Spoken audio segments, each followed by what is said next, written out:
Hello students, welcome to Is. In this video we will discuss the insights current affairs that are relevant, that are pertinent from our upcoming exams.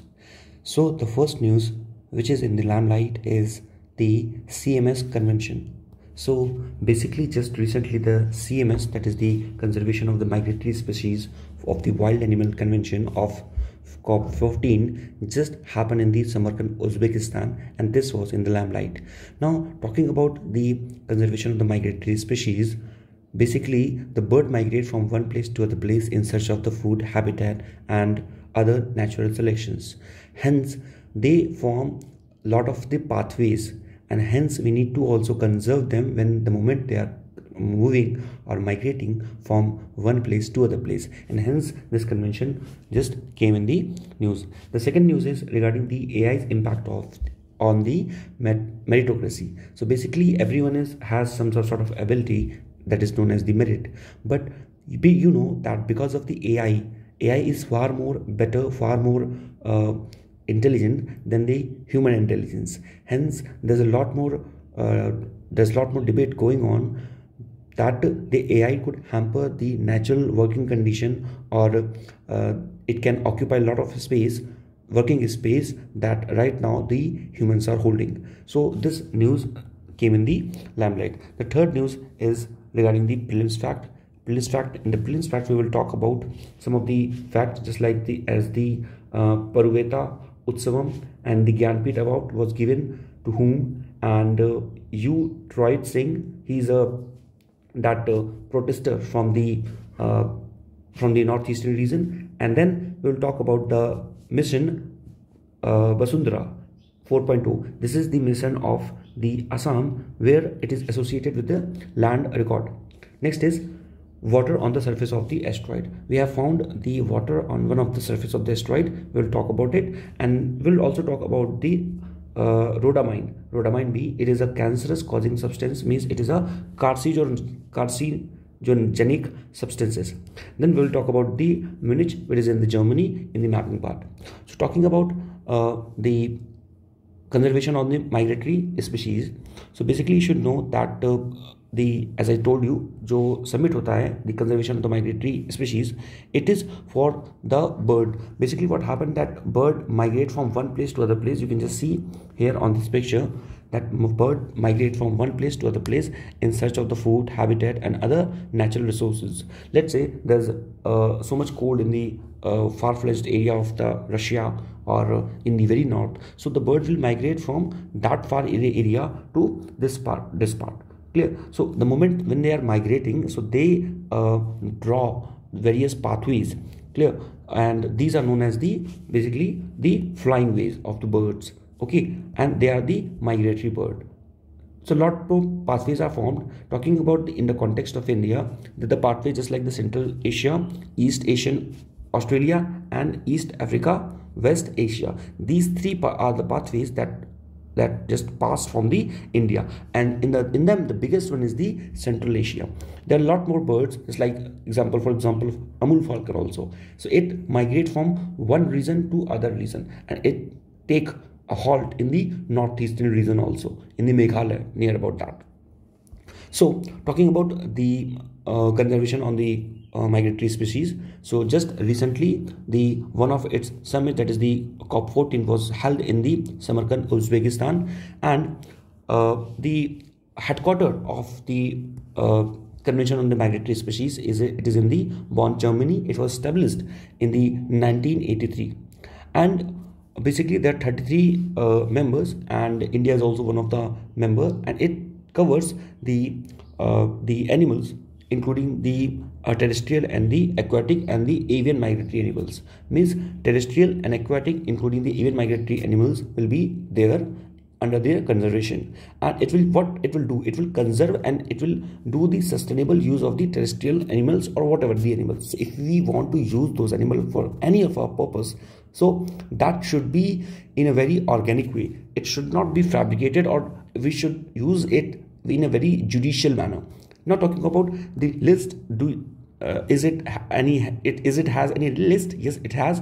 So there are two lists, the appendix 1 and appendix 2. Appendix 1 contains the animals or the species that are in the danger of the extinction, and the second one is the benefit from the conservation. Means the first one, those animals that are in the danger or that are on the verge of the extinction, but the second one is from the conservation of which we can get the benefit. Clear? Now talking about the outcome, what was the outcome? And so the outcome of this summit was that we have just framed the plan, and next we have addressed the impact of the light pollution. As you know that light pollution is a very big concern about which we often not talk very easily, because we think that in front of the light pollution we have the very big giant there, just like the air pollution, just like the water pollutions. Clear? So these are the very big giant in front of them, hence we don't talk about the light pollution. But the thing is, the light pollution is also one of the concerning topic. It's like in the context of that tortoise, the moment it came out, let's say for example in the Odisha, the olive lily turtles, the moment just they came out from the sea, so because of that light pollution, they just distorted their directions. उनकी जो direction है, it got distorted. Usually what happened, or what should be the case, they draw their path via the sunlight, via the moonlight. So they draw their path or they navigate their path via the moonlight, but because of so much of the lighting present near the shore, near the coastal area, so the path of them got distorted, and hence they end up in falling into some sort of sewage or the wreckage. So this is one of the concerning topics. So light pollution is something which is a concerning thing. The next thing is that they have drawn is about, they have added the 14 species in the conservation of the migratory species, including the let's say you can say sand tiger shark and Eurasian lynx and the Pallas cat. So इनको add किया गया हुआ है. And next thing is that they have developed the 3 new action plans for the aquatic species. So aquatic species के लिए they have developed the 3 new action plan, and what the aquatic species included in this, the Atlantic humpback dolphins and horsebill turtle. And so these are the dolphins, these are the aquatic mammals जिनको include यहाँ पर किया गया हुआ है. Clear? And what was the slogan? The slogan was the nature knows no borders, because the birds or the animals or every flying creature, it is moving from the very far region of the earth to the other region. So hence we can say that the nature knows no borders. Okay, without any assistance, they just move without any proper navigational system. It's like the moment we fly the planes, we have the navigational proper, well arranged, established navigational system there. But in this case, in the case of the bird, they don't have any navigation system, and hence we can say that nature knows no borders. Now moving forward, that talking about the India, so India basically holds the 2.4% of the world's land, you know it very well, and near about the 17 to 80% of the world's population. But even though talking about holding only 2.4% of the land, which is in the square kilometer is 3.28 million kilometer square, but it holds near about the 8% of the global diversity. So this is a point to be noted, that India holds only 2.4% of the world's land, even though it holds 8% of the global biodiversity. Clear? And talking about the birds that resides temporarily in the India, the migratory species is one of them is the Amul falcon, bar-headed geese, and black-necked crane, and the marine turtles, dugong, and the humpback whale. So these are the temporary shelters for the various migratory species in India. So they take shelter during their peak season. Clear? So what we need to do, we need to enhance our resilience to the climate hazards, and we need to nurture or aid the transfer of the storming carbon.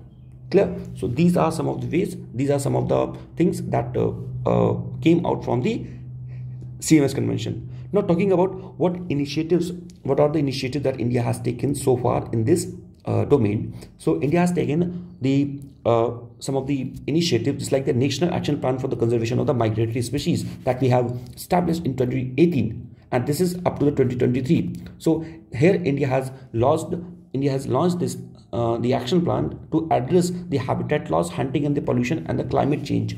So basically, if the habitat, because you know that the birds or the creatures are migrating from one place to other place. Why? Because the habitat is losing.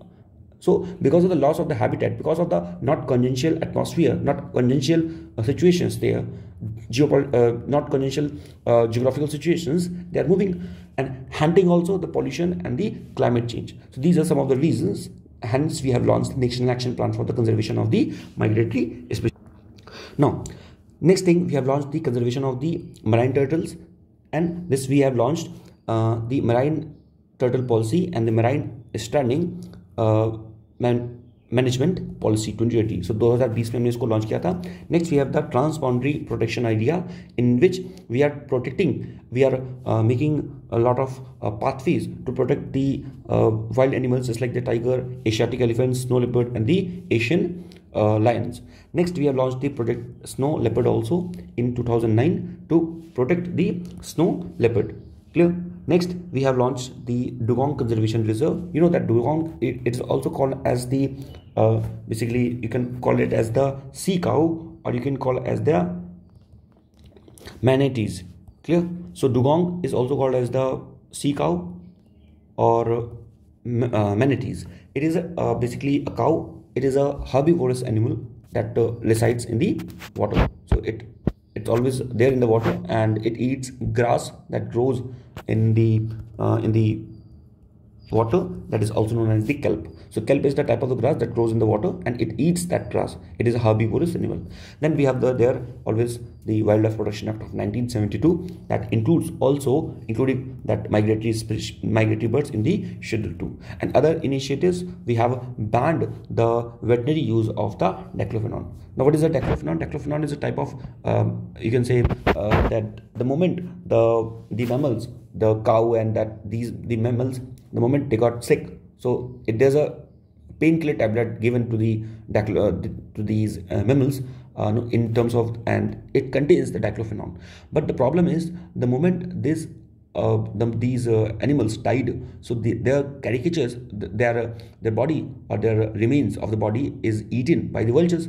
Now the moment the vulture eat those body of the animals, the diclofenac, the quantity of the diclofenac always remain in the body, and that diclofenac causes leading to the death of that vultures or the eagles. Hence we have witnessed the reduction in the number of the vultures. So this is also the concerning topic, and hence we have banned this thing. Now I have already explained you what is the migratory species and what is the Central Asian flyways, and what are the flyways. The path hote hain that only known as the flyways. Clear? Now there's a question also that it's asked in the UPSC 2020.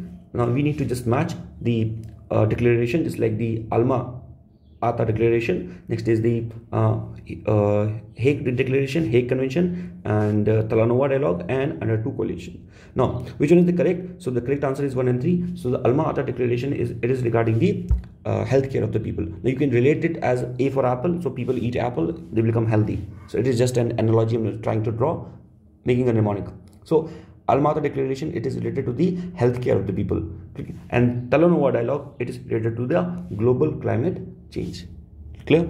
Now moving on, the next topic is the AI's impact on the meritocracy. So every person is different. Every person has some sort of skill set. Every person is equipped with some sort of dexterous nature. Now because of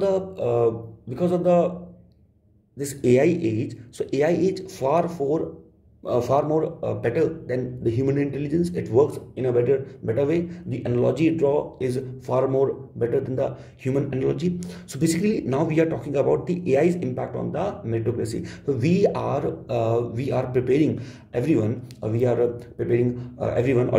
we put a lot of pressure in the meritocracy. Means whoever has the merit, whoever has the skills, whoever has the knowledge will going to go places in their life. But now the concern is about the AI's impact. So AI will going to hamper the meritocracy. So this article is regarding that only.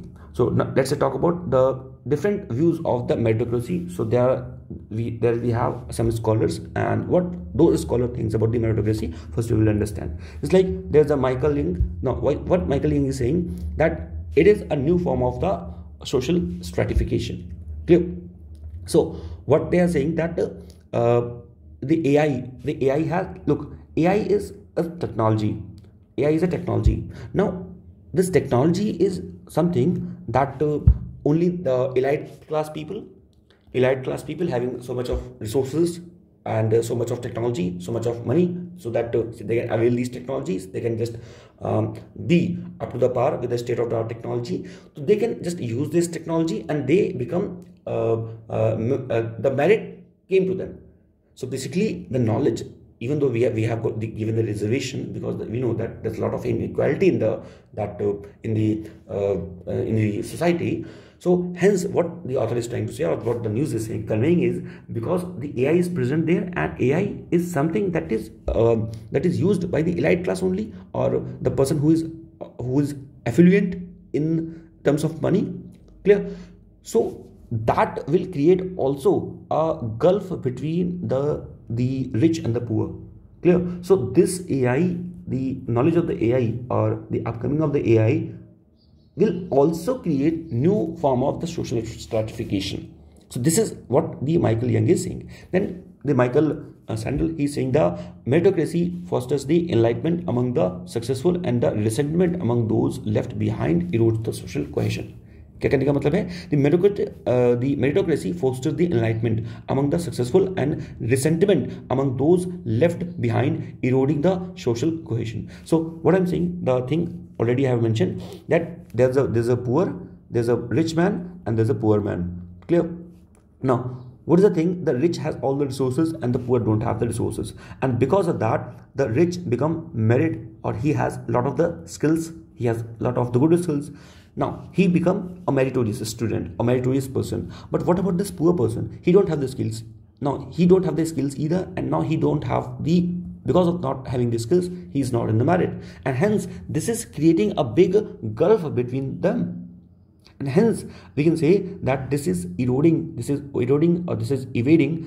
social cohesion that was earlier existing between them. So the merit is something which is, if we just moved from our existing system towards the meritorious system, so this will not be very fruitful, and this will also lead to the erosion of the social cohesion. So hence we need to just put concern or put emphasis on the point of the reservation also.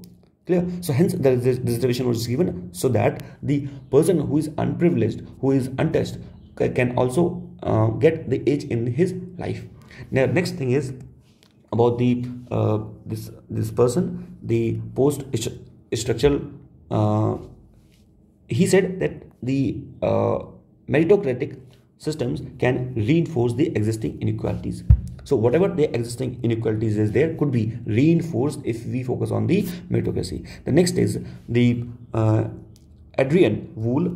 What he said, Adrian Wool said that the practical evolution of the meritocracy and its potential for the reforms. Now it fosters the new inequalities but believes in its intuitive fairness. So he is saying that even though the objective of the basic framework of the merit is something which is intuitive, which is based on the fairness, but it will also foster the inequalities between the students or between the persons. So hence these are the things. Now talking about the AI impact on the meritocracy, it enhances the human ability and shifting the definition of the individual's merit. So basically it will shift the definition of the individual merit. It exacerbates inequality. As I already told you, the AI will be availed by those persons who are haves. So the person who are not having the haves, means who are not well equipped, will not going to have this sophisticated technology, and hence they will just left behind. So that is the more concerning topic. So exacerbating inequality, and it will do the discriminatory outcomes. The discriminatory outcomes will be there if the AI will totally have the control in the hands of that very rich people. So it is discriminatory outcomes and in the various sector. Now advanced AI capability may displace a lot of the jobs, polarize the workforce. So obviously I told you, it's like there was a time when the computer came, so people thought that it will replace the humans, but it was not the case totally. But because of the AI is far more intelligent. AI is far more sophisticated than we ever think. So it has built a lot of the things also. So what I'm trying to convey is that AI could also lead to the displace of the job or the polarization of the workforce and opaque decision making, the opaque nature of the AI algorithm, and obscure criteria for evaluating the merit, challenging the transparency and the accountability. So the type of the algorithm it uses, the analogy it draws, okay, it is very obscure. The criteria decided by the AI is very obscure. Okay, so hence it is very difficult for us to decide the merit. And also the very important topic, which is the data hegemony, all the data, you know that today's currency is the data. So data is the currency. Now who is holding the data? The tech giants, the very big tech giant elite class is holding a lot of the vast data, and because of that they can set the standard for the merit in the digital age, and that is something which is concerning topic. Now what is the solution of this topic of the AI advancement? So the solution we can say is something that we can leverage the technology responsible while upholding the principle of the fairness and the equality. So we need to cater the demand of the individual, but in the same way we need to also put emphasis on the fairness or the principle of the equality, okay, in terms of technology. Then the ethical AI development, we need to develop AI which is ethical, which takes a decision not on some sort of biased data but on its own analogy, which is based on justified statements. The next is the accessible education. So the education will be very accessible. You know that with the this upcoming of the 21st century, we have witnessed the internet, and the internet is changing the lives of the people. Internet is giving a lot of good opportunity. Now you can just be there in your home and you can just learn a lot of the things. So hence it is something which is accessible, which is making the education accessible. Now continuous adaptation. So the AI should be framed in such a manner that it continues or it adapts itself continuously, because the society changes every now and then, and because of that we cannot just leave the society or the situation on the hands of the few. So otherwise it will we are leaving this thing in the lurch. So we cannot leave it in lurch, and hence we need to make it in such a way that it should be very adaptive to the continuous changes of the life or of this society. Next is the regulation and the oversight. We should have the robust regulation mechanism to prevent the data monopolies and promoting the competition and the innovation. So we need to promote the competition, innovation, and avoid the data monopoly. Next is the safety, social net safety. Now what is it? Now we need to maintain the mitigate the social economic disparity and ensure the inclusivity. Means the inclusivity must be ensured, and the disparities, whatever disparities are prevailing in the society, should be reduced. Now, so this is about the topic which was the AI and the human intelligence, and total how AI will could surpass the merit. And now we need to put emphasis on it. Now this topic can be very relevant regarding the essay topic, sociology, PSIR, and the ethics of the AI in the Indian polity.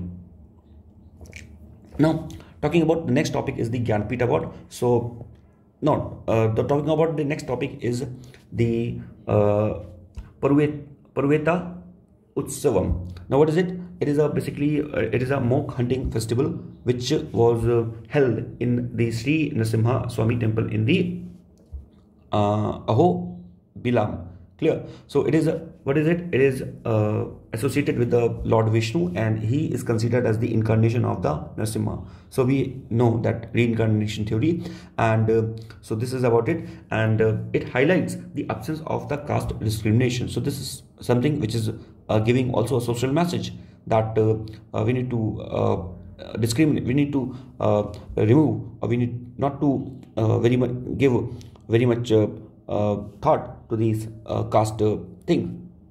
Now, so talking about the next news is the Gyanpith Award. So the Gyanpith Award is awarded to the lyricist Gulzar, and the Sanskrit scholar Swami Ram Bhadracharya. So Swami Ram Bhadracharya and the Gulzar were given the Gyanpith Award. It is given in for the exceptional contribution in the literature. So it is given in the field of the literature. That you should know from here. The next news is the Tirot Singh. Who is he? Now he is the freedom fighter from the Khasi Hills. Clear? And he fought it against the Britishers. Now Khasi Hills is in the Meghalaya. So as you know that the Garo Khasi Jaintia, these are the hills of the Meghalaya, and here is the picture of this Tirot Singh. Now talking about the next news is the mission Vasundhara 4.0. So this is the mission of the revenue services, regarding the revenue services of the Odisha, and Odisha has already launched the mission Vasundhara 1.0 in the October 21. So this is the fourth plan of the Odisha government, and this scheme is regarding the basically known as the land mutation, land record, and associated issues or associated services provided by the land. Now, one thing you should note is the riverine area of the Brahmaputra. You know, Brahmaputra passes through that Assam. So the riverine area of the Brahmaputra is known as the Char or the Chapori. Clear?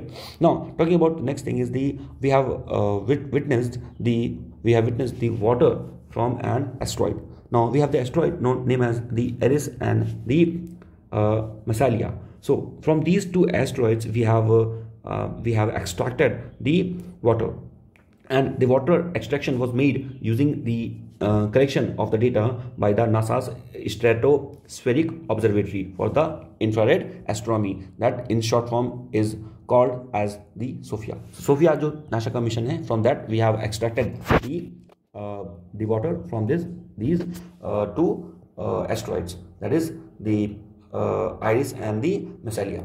Now talking about the SOFIA, so in the SOFIA also we have the object known as the forecast. So this is the SOFIA, which is the Stratospheric Observatory for the Infrared Astronomy. It is the world's largest airborne astronomical observatory. Clear? So it is in the air and it is the world largest. And talking about the instrument of the SOFIA, so it has the instrument just like the forecast, GRADE, and FI and this and this. Clear? So these are the instruments that are associated with the that SOFIA. Now this news is in the limelight recently, and this was about the sale of the candies. Clear? Now what is the issue with the sale of the candy? Now in the Tamil Nadu, what people have seen that sale of this candy in the Tamil Nadu, this was containing a very cancerous causing chemicals, which is known as the rhodamine B. Clear? So hence this substance of the rhodamine, or this substance of the cotton candy, was banned in the Tamil Nadu, and this is the substance which is of the substandard level and which is unsafe in the FSSAI Act, that is the Food Safety Standard Act of 2006. Hence we have banned this banned this substance, that is the cotton candy. So it is the carcinogenic substances. Carcinogenic substances are those substances that causes the cancer. Clear? So hence it is banned in the Tamil Nadu. Now next is the last, now but not the least, the Munich, which is in the Germany. So Munich, basically what is it? Munich is Munich we have just done, or we have witnessed the Munich security conferences, and this was regarding the Ukraine or Russia war and regarding the NATO's cohesion. And the conference was held in the Munich, Germany since 1963. So it was held from 1963 onwards, and it was also dubbed as the Davos of the defense, and it published the Munich security report. And India, Jaishankar Prasad, the external affairs minister, he said in this meeting that India is not a West but anti-West.